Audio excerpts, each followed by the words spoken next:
About 2 years ago, I was driving home from a family reunion pretty late at night, and the drive was about 2 hours. I didn't stay the night because I had to be back for work the following day.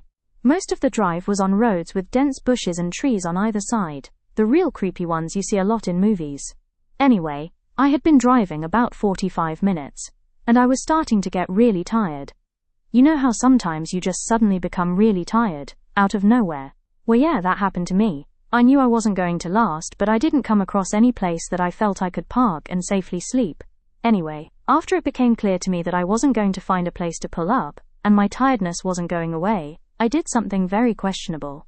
I pulled over to the side of the road onto the grass, behind some bushes, to try and hide my car from anybody else who was going to come past. The roads weren't empty. I came across another car every few minutes or so. I made a mental note that the time was 11:22, and then fell asleep. Some time later, I was awoken by a scratching sound. I looked at the clock, 11:50. The sound stopped after a few seconds, and because I was still extremely tired, I didn't bother looking around, and simply went back to sleep. I was later awoken by the same sound, and it was now 12:40. This time it really freaked me out, because the sound didn't stop. The thought ran across my mind that it was just an animal inspecting the car, but why would it return almost an hour after it had left the previous time? I looked in my rearview mirror and just managed to catch a glimpse of something running away into the forest. Now, at the time, I thought it was the damn hook killer, you know, the one that scratched that couple's car and then slaughtered the guy when he got out to investigate.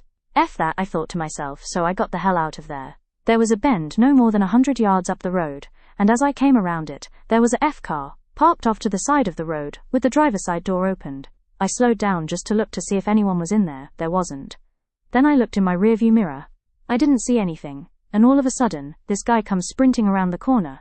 He starts screaming at me, shouting stuff like, hey you, get the F out of your car. Now! I noped the F out of there and sped off. I never saw the guy again. Moral of the story? Don't F sleep on the side of a deserted road.